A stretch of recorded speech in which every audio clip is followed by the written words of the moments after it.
Olá, boa tarde. Meu nome é Mariana, sou aluna de iniciação científica do Laboratório Supernano e sou orientada pelo professor Daniel Graceschi. Sou aluna de graduação da Escola de Química, do curso de Química Industrial, e hoje eu vou falar do meu projeto de iniciação científica, que é a automação e instrumentação de um microscópio óptico para análise de materiais bidimensionais.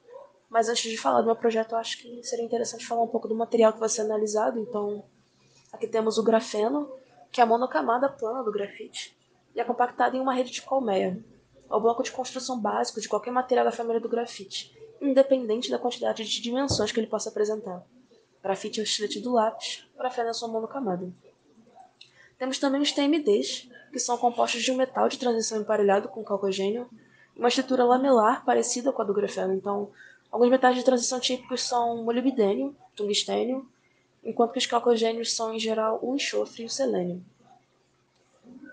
Os materiais de calcogênio de transição são uma classe de material chamada MX2 e que se organiza em um formato XMX, formando um sanduíche bidimensional com suas camadas interagindo com forças fracas não covalentes.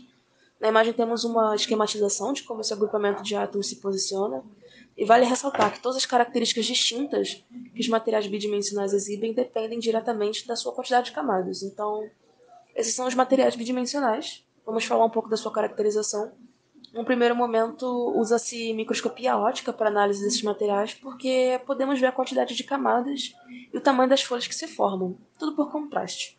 A partir dessa informação, podemos avaliar se os processos de formação do material são satisfatórios. Esses são alguns exemplos de caracterização. Temos a monocamada do grafeno, do disulfeto de molibdênio e do nitrito de boro. Eu vou chamar atenção para a diferença de contraste do nitrito de boro. A parte mais clara seria a monocamada, e conforme temos um maior empilhamento de camadas, o contraste do material varia, então ele fica um pouco mais escuro. No laboratório temos dois microscópios ópticos, como o da imagem. Descrevi as partes mecânicas que o compõem. Quero chamar atenção para a parte elétrica e eletrônica dele. Então, a parte elétrica seria a fonte, que vai converter a energia da rede em 12 volts, que é a força de trabalho necessária para o microscópio funcionar. Então, a parte eletrônica são os botões de liga e desliga, que estão conectados diretamente às lâmpadas, e temos um botão móvel que faz variar a intensidade da luz emitida pelas lâmpadas. Eu vou substituir ambas as partes, elétrica e eletrônica, por um Arduino Uno. O Arduino Uno é a placa de microprocessador mais barata do mercado, a mais popular também. Então, para esse projeto usamos dois LEDs, dois botões, cada botão ligado a um LED e um Arduino Uno. Na programação eu vou incluir uma condição que faz com que quando um botão é acionado, ele acende um LED e desliga o outro LED, se ele estiver ligado. Essa programação tem a condição de manter um LED ligado de cada vez. Então a placa vai ler o estado do botão e acender ou apagar um dos dois LEDs. Em seguida, uma segunda parte da programação é voltada para a execução da leitura dos valores do potenciômetro. A placa vai ler a faixa de valores de 0 a 5 volts e converter em um valor digital que será transmitido aos LEDs. Então é o potenciômetro que faz variar a intensidade da luz dos LEDs. Aqui tem um esquema que eu fiz no Tinkercad de como ficam as ligações dos componentes. Estou sinalizando os botões, os LEDs e o potenciômetro. Botões e LEDs nas portas digitais, potenciômetro nas portas analógicas. Eu quero ressaltar aqui a ligação dos LEDs nas portas PWM do Arduino. PWM é a modulação de largura de pulso. É uma técnica usada por sistemas digitais para variar o valor médio de uma onda periódica. É uma técnica que consiste em manter a frequência da onda e variar o tempo em que ela fica em nível lógico alto, ou seja, o 1. Esse tempo é chamado de ciclo ativo, e aqui temos um exemplo de como ele funciona. Assim que acontece a variação da intensidade das luzes. Aqui tem um vídeo de teste do esquema eletrônico que foi apresentado, mostrando a variação dos LEDs, mostrando como fica o esquema no real, né, com componentes reais. E depois aqui é só acoplar essas partes dentro do microscópio e temos um microscópio óptico funcional. No segundo momento, eu fiz o planejamento de um espectrofotômetro VVIS para acoplar no microscópio óptico, para aumentar a quantidade de informação que podemos ter sobre o material. Então, nesse artigo temos um exemplo de uso de espectrometria para caracterizar o material a partir do espectro de absorção que ele exibe, uma vez que cada material vai ter um espectro diferente.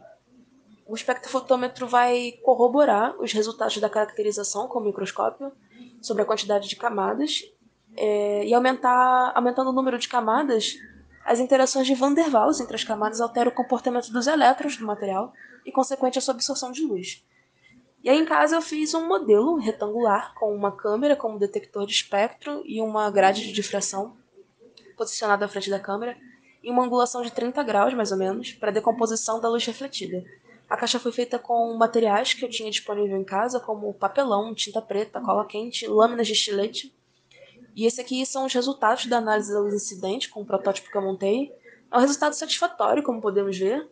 É possível separar os componentes de cada cor da luz branca do LED e, se medirmos cada pixel, podemos converter isso em um espectro. Esse espectrofotômetro de baixo custo depois pode ser calibrado usando fontes de emissões conhecidas, como uma lâmpada fluorescente com emissão de mercúrio.